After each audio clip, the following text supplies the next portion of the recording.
And I am reminded, as I look at verse 1, how many of us deal with family pain situations that are irreversible, unfixable in nature, and doesn't it cause your heart to stir with pain?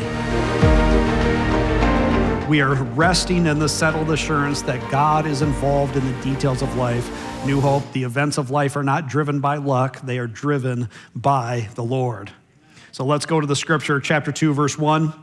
And God resumes his work. Now you know the context.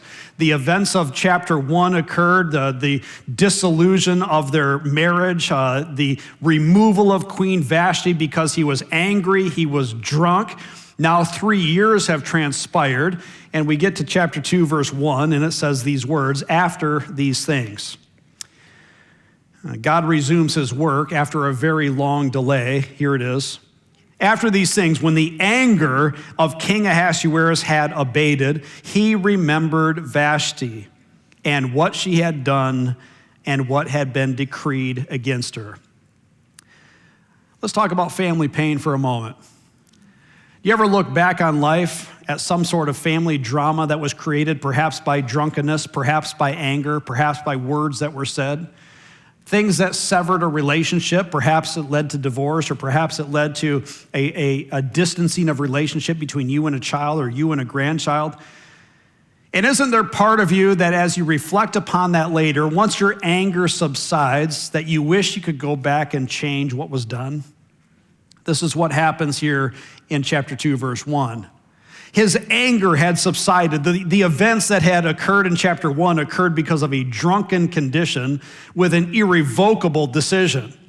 He signed a law of the Medes and the Persians, which basically says that Vashti would be removed from her royal position, never again to see the king, and in her place would be replaced by someone who was better than she. It was the first domino of God's salvation plan. And may we not forget that it's a domino that would unfold over the course of years until God had the right person in the right place at the right time to do his right thing. Boy, how lucky is that?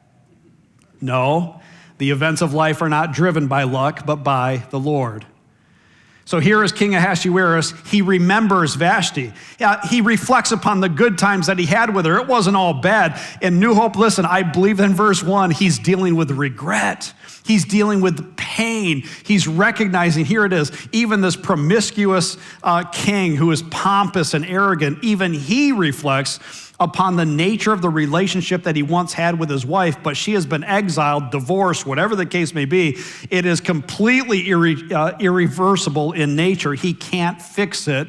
And I am reminded, as I look at verse 1, how many of us deal with family pain situations that are irreversible, unfixable in nature, and doesn't it cause your heart to stir with pain?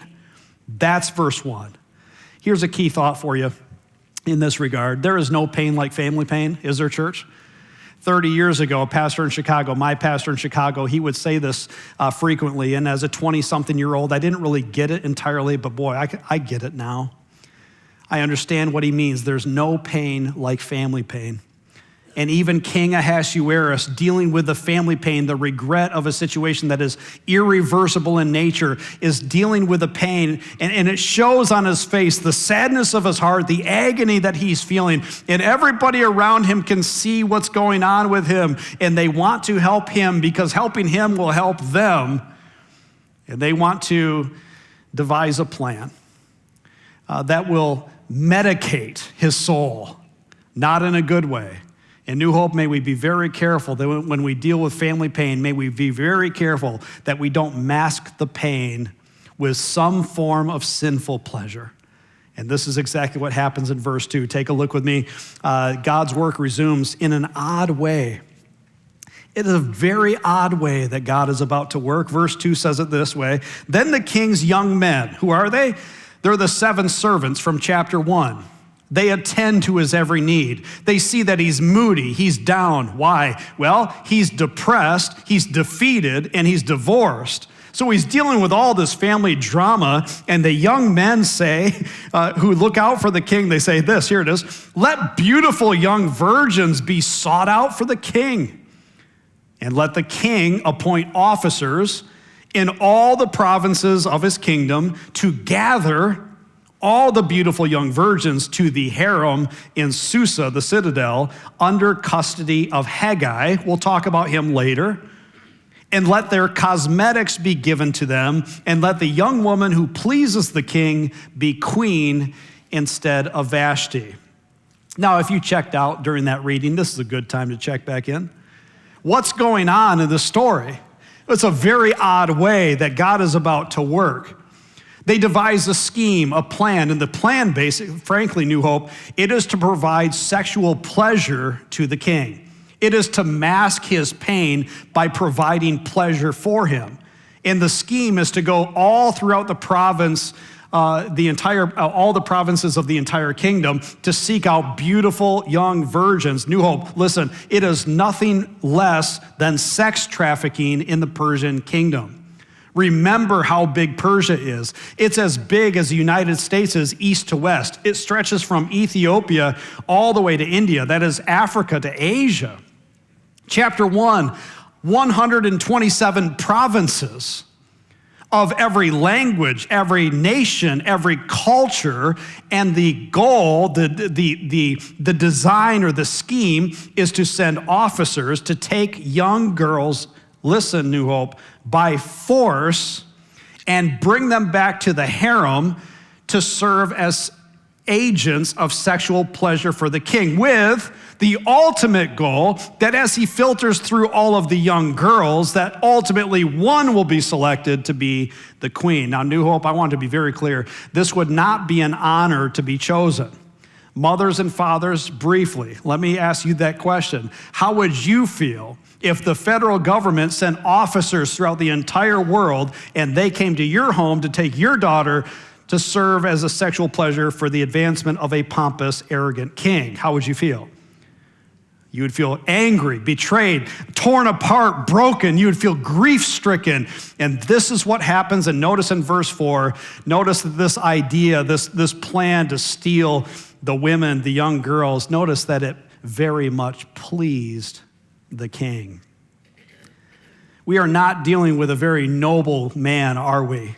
He's not looking for a woman to be in a monogamous relationship as husband and wife. No, this plan is devised to conquer young girls. And here he is, a defeated man. He's a depressed man, and he's seeking to mask the pain of that humiliation by the release of sexual pleasure. New Hope, what a very odd way that our God is about to work. It's a reminder, isn't it, that oftentimes we go through life and we experience trauma, we experience tragedy, we experience the difficulties of life, and in those moments of tragedy and trauma, it is very appropriate and right to say, God, like, what is going on here?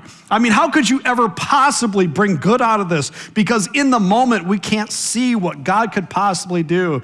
But New Hope, the biblical testimony, is that God somehow, some way, is weaving a work that navigates its way through the system and the current of evil in the culture. Here's a key thought for you.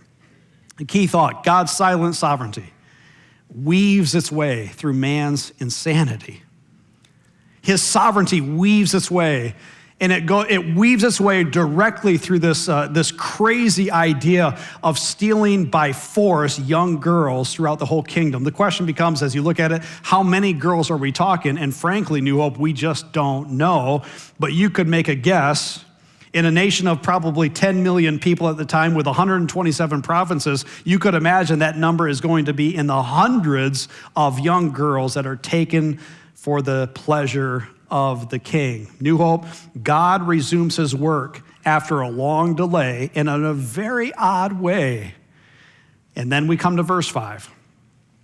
Heroes enter the fray.